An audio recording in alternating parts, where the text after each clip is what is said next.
Bismillahir Rahmanir Rahim. Alhamdulillah. Wassalatu wassalamu ala Rasulillah wa alihi wa sahbihi wa man wala. روى البخاري عن أبي هريرة رضي الله عنه أن رجلا قال للنبي صلى الله عليه وسلم أوصني قال لا تغضب فردد له مرارا قال لا تغضب.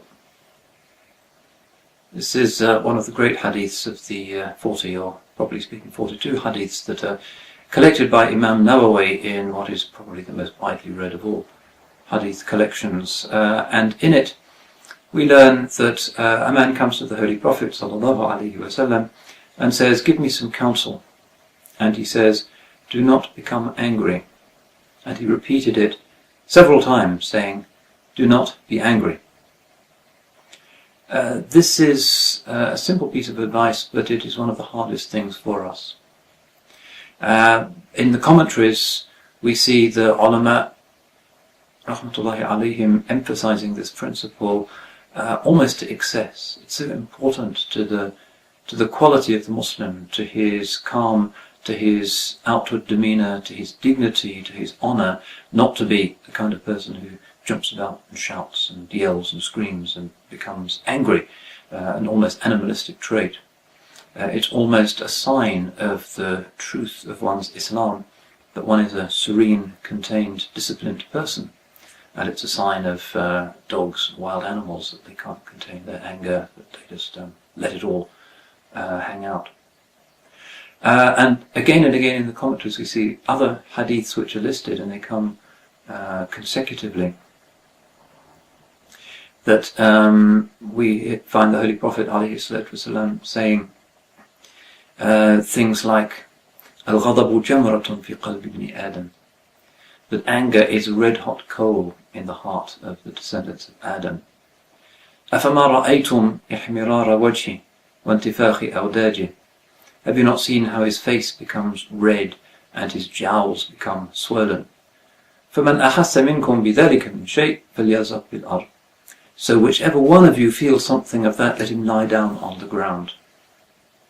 Prophetic counsels, particularly valuable for an age of Jahiliyyah, when people had no tawakkul, no sense of rida, no awareness that the divine prevails, and hence became angry and fearful. يَحْسَبُونَ كُلَّ صَيْحَةٍ عَلَيْهِمْ. They think that every shout is against themselves.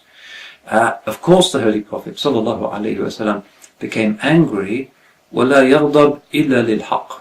He became angry only for the sake of truth. When he saw the weak and the orphans and the dispossessed and the widows maltreated, he would become angry.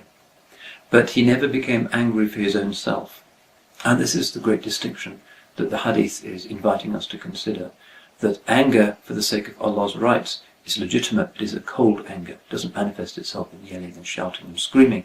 The kind of anger we see in some of our demonstrations amongst young people on the streets has nothing to do with Islam, and it's not the way of the Holy Prophet ﷺ. But there is the anger that is for the self. And one of the most dangerous traps in religion is that we take our anger for ourselves to be the virtue of anger for the sake of Allah subhanahu wa ta'ala, and knowing the difference between those two and achieving the truth of anger, which is anger only for Allah's sake and not because of our own insecurities, is one of the subtlest things.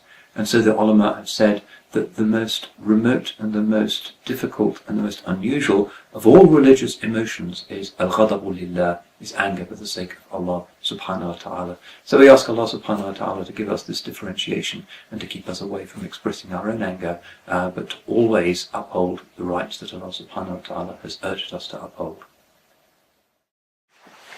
Alhamdulillah, this is a great opportunity that doesn't arise very often, of discovering from the lips of the ulama the wisdom and the extraordinary beauty and the depth that is to be found in the hadith of the Holy Prophet ﷺ. They're the custodians of the treasure chest of the prophetic wisdom, and this is the opportunity to see them open that chest, and a chance for all of us to gaze inside and to see some of the sparkling beauties that have been bequeathed by the ulama from the time of the Holy Prophet and his Sahaba. So inshallah we'll all make haste to this gathering, and inshallah nobody will return from it without some great benefit. Alhamdulillah, in our times there are opportunities, despite everything, for learning from the ulama, the authentic knowledge of the kitab and the sunnah at the hands of the real scholars. And this Route 42 program is a really wonderful, most unique opportunity to have the ulama open before one's eyes the treasure chest of prophetic knowledge. And we're all looking forward so much to be able to gaze into that chest and to see the sparkling beauties that the ulama have conserved from the time of our righteous forefathers, radiallahu anhum. So inshallah, none of us will miss this opportunity, and nobody will leave this course without having benefited something enormous, inshallah, in his deen. في أي مكان وأي زمان لك رب يحبك لن ينساك. أما زلنا نخشى، أما زلنا نرى نعم الله.